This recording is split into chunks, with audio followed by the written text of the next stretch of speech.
हूँ, इतने में 6 बज जाते हैं, बच्चे आ जाते हैं घर पे बैठने। हाँ 6 से 7, बल्कि 7:30 तक ही जाते हैं। रिकॉर्डिंग करनी। Good afternoon, everyone. Sorry. Good evening. Good evening, everyone.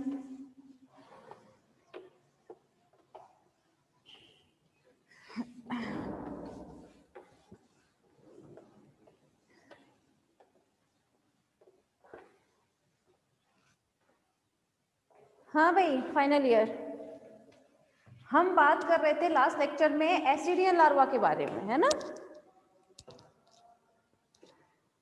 Ascidian larva में हम लोगों ने शायद कुछ बताया नहीं था। मैम देखिए स्टूडेंट्स आ चुके हैं क्या? ठीक है जी, चलिए फिर।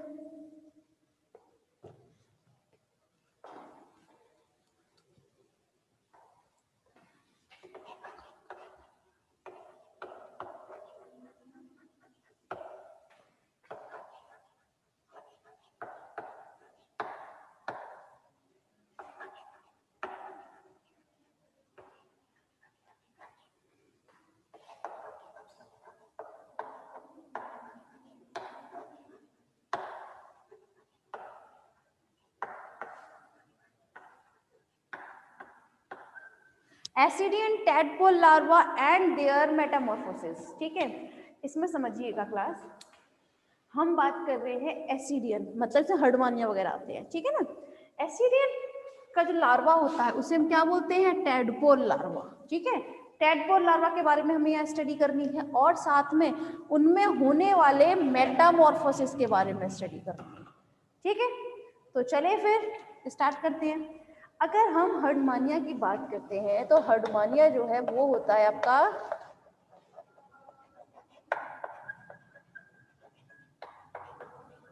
हर्मोफ्रोडाइट एनिमल होता है। एक्चुअली वो हर्मोफ्रोडाइट एनिमल से मतलब है कि एक ही एनिमल में मेल और फीमेल दोनों प्रेजेंट होंगे। ठीक है, एक ही में उसमें एनिमल में मेल और फीमेल दोनों ही टाइप के आपके गोनेट प्रेजेंट रहेंगे। ठीक है, अगर हम बात करें इसके हर्मोफ्रोडाइट मतलब हर्डमानिया में जो गोनेट होते हैं वो कितने होते हैं? टोटल 2। ये तो आप लोगों को वैसे भी याद होगा, जब मैंने डायग्राम बनाया था हर्डमानिया का तो वहां पर लेफ्ट गोनेट एंड राइट गोनेट दोनों बनाए जाते थे, है ना। जब आपको अगर याद हो तो एक बार ऐसे डायग्राम बनाया था, फिर एक बार इस टाइप से, है ना। तो दोनों में दोनों अलग अलग टाइप के गोनेट देखने को मिल रहे थे, तो वही चीज आपको यहाँ स्टडी करनी है। यहाँ 2 गोनेट जो है मतलब एक होता है लेफ्ट गोनेट, सेकेंड इज राइट गोनेट। ठीक है, ये जो लेफ्ट गोनेड होता है ये प्रेजेंट होता है, ये जो इंटेस्टाइन होती है, इंटेस्टाइन की जो कॉइलिंग होती है, ठीक है, उस कॉइलिंग के बीच में प्रेजेंट रहता है क्या? इसका लेफ्ट गोनेड। जबकि अगर हम बात करें इसके राइट गोनेड के बारे में तो इसका राइट गोनेड प्रेजेंट होता है हार्ट के एकदम करीब। ये क्या है? दीपेश, अच्छा नया स्टूडेंट। ठीक है भाई, ठीक है, तो ये राइट गोनेट कहाँ प्रेजेंट होगा? हार्ट के पास में। ठीक है, जबकि लेफ्ट जो है वो इंटेस्टाइन की कॉइलिंग के बीच में प्रेजेंट रहता है। ठीक है, ये दोनों गोनेट। लेकिन जब हम बात करें अपने गोनेट के बारे में तो एक डायग्राम देखते हैं हम।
जरा ध्यान दीजिएगा फाइनल ईयर, यहाँ ये जो डायग्राम है ये है हर्डमानिया के गोनेड का।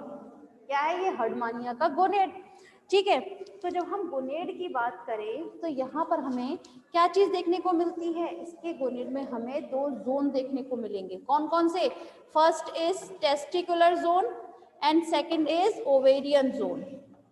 ठीक है, यहाँ पर हमें 2 क्या देखने के लिए मिले हैं? 2 अलग अलग जोन। मैंने थोड़ी देर पहले बताया कि हर्डमानिया जो है तो एसिडियन है, भाई वो भी तो है। ठीक है, तो वो कैसा एनिमल होता है? हर्मोफ्रोडाइट होता है, मतलब उसमें दोनों मेल एंड फीमेल दोनों के ही गोनेड प्रेजेंट रहेंगे।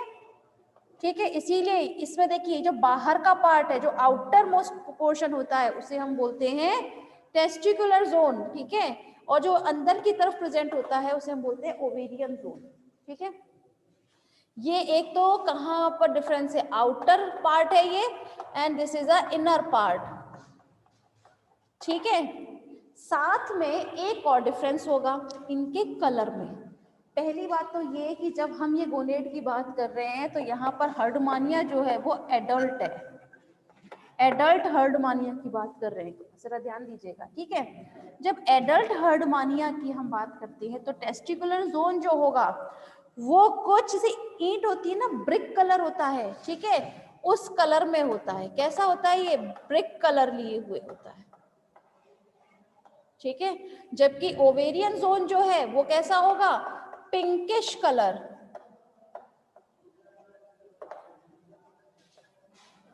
कैसा होता है? पिंकिश कलर होता है। लेकिन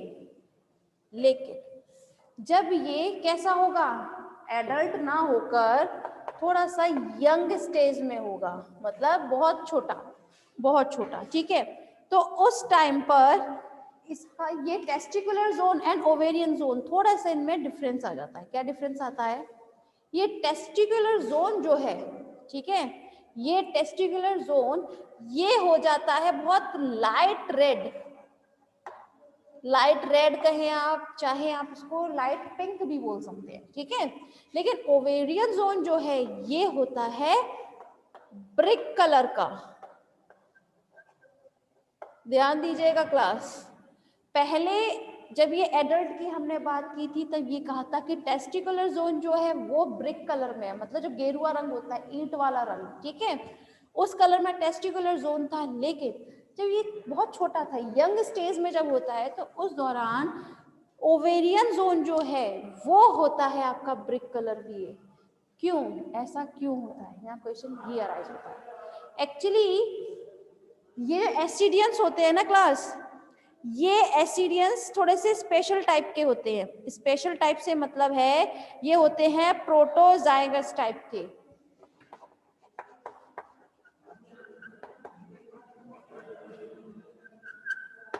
प्रोटोजाइगस टाइप के होते हैं। प्रोटोजाइगस टाइप मतलब इसमें ये ओवेरियन जोन जो है वो जल्दी मैच्योर्ड होता है as compare to testicular zone.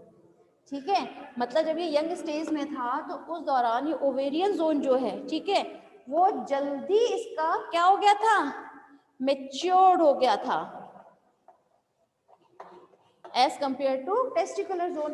तो भाई जो चीज मैच्योर हो रही है इट मींस वो कैसे कलर में हो जाएगी? ब्रिक कलर की हो जाएगी।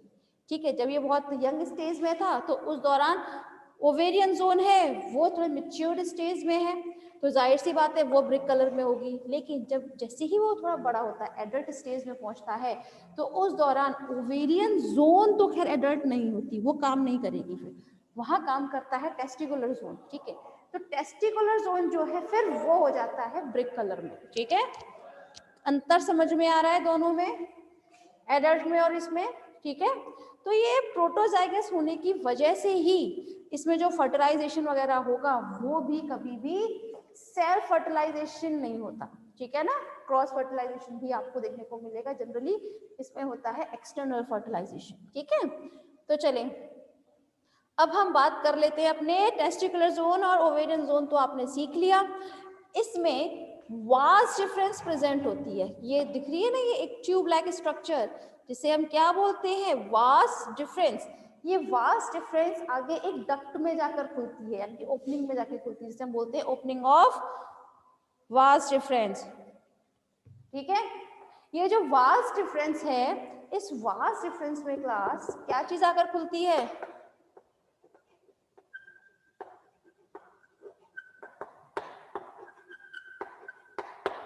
Spermatic duct.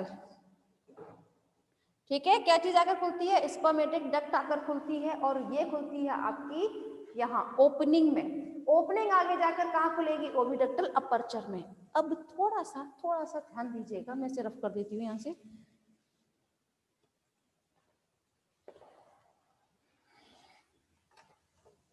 अगर आप लोगों को याद हो, कुछ इस टाइप से डायग्राम बनाया जा रहा था भाई इतने टाइम से हर्डमानिया का। ठीक है, ये ब्रैंकियल साइफन था। ठीक है, यहाँ था आपका एट्रियल साइफन, और ये एट्रियल साइफन खुलता था एट्रियल कैविटी में। डायरेक्ट लिखती हूँ, एट्रियल कैविटी में खुलता था। ठीक है, तो ये देख रहे हैं आप ओविडक्टल अपर्चर। ठीक है, ये पूरा गोनेड जो है ये प्रेजेंट होता है एट्रियल कैविटी की तरफ। यहाँ जनरली ये कुछ इस डायरेक्शन में होगा। ठीक है, ओहो, ठीक है, इस तरह से रहेगा। या मैं ये कहूँ कि गोनेड जो है वो एट्रियल साइफन के बेस में, जो कि क्या होता है एट्रियल कैविटी में है, वहां पर आकर ये खुलते हैं। ठीक है, अब इसके होगा क्या? जैसे ही भाई यहाँ तो क्या प्रेजेंट रहता है? यहाँ प्रेजेंट रहता है आपका ब्रैंकियल सैक। ब्रैंकियल सैक में प्रेजेंट होते हैं स्टिग्मेटा। ठीक है, इन स्टिग्मेटा में क्या होते हैं? सीलिया प्रेजेंट होते हैं। जैसे ही फीडिंग मैकेनिज्म में बताया था कि इसमें जो सीलिया प्रेजेंट होते हैं ये क्या काम करते हैं? ये जैसे सिलियरी मैकेनिज्म होगा, इसमें से वाटर अंदर जाएगा। ये वाटर जब भाई सारा का सारा गैसेस एक्सचेंज हो जाएगा या फिर डाइजेशन हो जाएगा, आफ्टर दैट जब ये एट्रियल साइफन से होता हुआ बाहर निकलेगा। ठीक है, तो इस वाटर के साथ में ही ये क्या करते हैं? अपने स्पर्म या फिर ओवा रिलीज कर देते हैं। ठीक है, क्या करेंगे? अपने स्पर्म या फिर ओवा रिलीज कर देंगे। कैसे करेंगे? ध्यान दीजिएगा, जब ये थोड़ा सा यंग स्टेज में है, ठीक है, तो उस दौरान तो क्या करेगा? ये ओवा रिलीज करेगा। लेकिन जैसे एडल्ट होता है तो उस स्टेज में ये अपने स्पर्म्स को यहाँ वाटर में रिलीज करेगा। ठीक है, यही थोड़ी देर पहले बताया था कि इससे फर्टिलाइजेशन कैसा होता है? एक्सटर्नल फर्टिलाइजेशन होता है। ठीक है क्लास, समझ में आया? ये एक बार फिर रिपीट कर देते हैं, ज्यादा नहीं है। ये हर्मोफ्रोडाइट होता है एनिमल, मतलब इसमें मेल एंड फीमेल दोनों ही एक ही एनिमल में प्रेजेंट होंगे। इसमें क्या प्रेजेंट होते हैं? दो गोनेड होते हैं, लेफ्ट एंड राइट।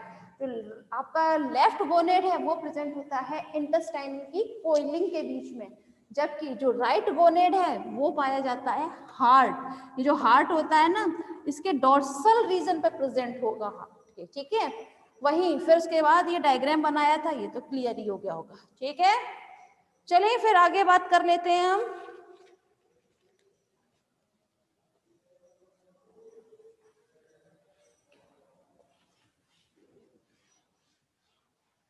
अगर हम इनके टेस्टीज की बात करें, ठीक है, तो टेस्टीज जो है वो बनती हैं किससे? इसमें सीकम प्रेजेंट होते हैं। क्या प्रेजेंट होते हैं? सीकम। सीकम जो है वो सिंगुलर वर्ड है। ठीक है, सीकम का प्लूरल वर्ड होता है नाम। ठीक है, ऐसे मत कर रहे हैं, मैं खुद ही हो गई। हाँ भाई, सीकम का प्लूरल वर्ड होता है सीका। ठीक है, तो इसका जो ये टेस्टिकुलर पार्ट होता है उसको कौन बनाता है? वो बनता है सीका में। सीका की जो वॉल होती है, ठीक है, उसमें प्रेजेंट होते हैं स्पर्मेटोसाइट्स। क्या पाए जाते हैं उसमें? स्पर्मेटोसाइट्स। ये स्पर्मेटोसाइट्स बनाते हैं स्पर्मेटोजोआ। क्या बनाएंगे? स्पर्मेटोजोआ। ये स्पर्मेटोजोआ मतलब स्पर्म्स। क्या बोल सकते हैं हम इन स्पर्मेटोजोआ को? We can call it is a sperm. Alright, अब हम बात कर लेते हैं जरा इसके स्पर्म्स के बारे में। तो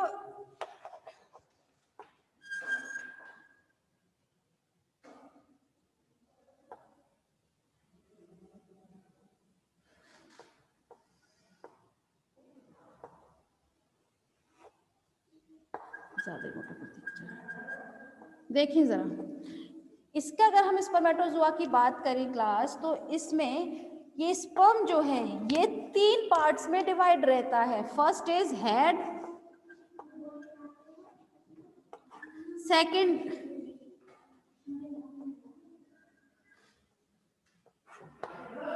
second is neck, third is tell.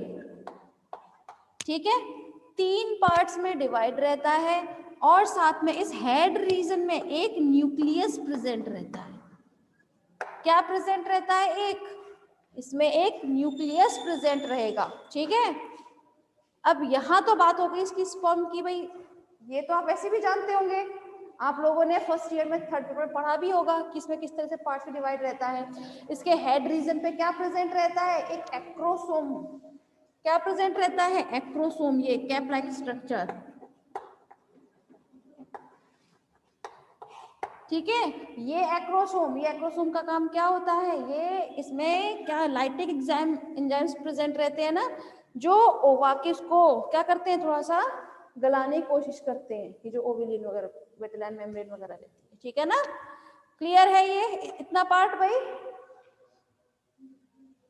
Clear है? आगे बात करते हैं फिर हम।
हाँ भाई, जरा ध्यान दीजिएगा फाइनल ईयर, जब हम बात करते हैं इसके ओवा की, ठीक है, तो इसका ओवा जो है वो 2 पार्ट से मिलकर बना होता है। मैम से हटाइए प्लीज, ये तो बहुत छोटा है। अच्छा, मैं जा नहीं पा रही हूँ एक्चुअली। हाँ भाई, इसका ये जो ओवा जो है वो 2 पार्ट से मिलकर बना होता है। फर्स्ट इज न्यूक्लियस एंड योक, ठीक है, 2 ही पार्ट से मिलकर बना होता है। First is nucleus and second is yolk, ये योक है, ठीक है।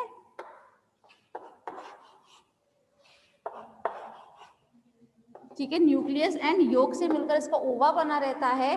न्यूक्लियस के अंदर क्या प्रेजेंट रहता है? एक सॉलिड स्ट्रक्चर प्रेजेंट रहता है जिसे हम बोलते हैं न्यूक्लियोलस, ठीक है। और साथ में ये न्यूक्लियस जो है वो सेंटर में प्रेजेंट ना होते हुए क्या होगा, थोड़ा सेंटर से थोड़ा साइड में, इसे हम इस टाइप के, उसको क्या बोलते हैं, न्यूक्लियस को एसेंट्रिक न्यूक्लियस बोला जाता है, ठीक है। फिर अगर हम बात करें इसकी योक की, ठीक है, तो इस योक को एक मेम्ब्रेन अपने चारों तरफ से इस तरह घेरे रखती है योक, ठीक है। योक को एक मेम्ब्रेन जो है वो चारों तरफ से घेरे रखती है जिसे हम बोलते हैं वेटेलाइन मेम्ब्रेन। ये रही, दिख रही है यारी लाइन, ये है वेटेलाइन मेम्ब्रेन जो क्या करती है, इस योक को घेरे रखती है, ठीक है, जिसके ऊपर कुछ सेल्स पाई जाती हैं, ठीक है, जिन्हें हम बोलते हैं फॉलिकल सेल्स। क्या बोलते हैं? Follicle sales. ये फॉलिकल सेल्स जो है चूंकि अंदर की तरफ है, इनर पोर्शन में है, तो हम इन्हें बोलेंगे इंटर फॉलिकल सेल्स। ये रही इनर फॉलिकल सेल्स, ठीक है। अब सबसे आउटर मोस्ट लेयर की अगर हम बात करें तो सबसे आउटर मोस्ट पर एक लेयर, एक मेम्ब्रेन प्रेजेंट रहती है जिसे हम बोलते हैं आउटर कोरियन। क्या बोलते हैं? Outer Korean. इस आउटर कोरियन मेम्ब्रेन के ऊपर कुछ फॉलिकल सेल्स प्रेजेंट रहती है जिन्हें हम बोलते हैं आउटर फॉलिकल सेल्स। एक्चुअली ये फॉलिकल सेल्स होती क्या है, ध्यान दीजिएगा। फॉलिकल सेल्स इस ओवा को उस फ्लड में थोड़ा सा स्विम करने में हेल्प करती है। तो ये हेल्प कौन करता है? फॉलिकल सेल्स, ठीक है ना। तो फॉलिकल सेल से ये थोड़ा सा इजीली स्विम कर पाता है, मतलब टेडपोल वगैरह जब भी बांधने बनेगा तो किसकी वजह से स्विम करता है? ये egg, that is a follicle cell, ठीक है।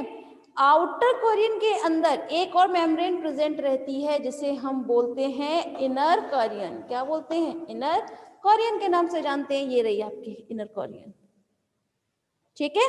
एक बार फिर रिपीट कर देते हैं, ये है आपका आउटर फॉलिकल सेल, ये है आउटर कोरियन, इसके नीचे इनर कोरियन, ये है आपका वेटेलाइन मेम्ब्रेन।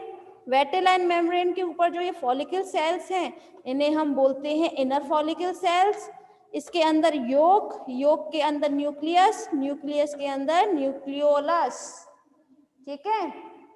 समझ में आया ये पूरा डायग्राम? भावना, समझ में आया?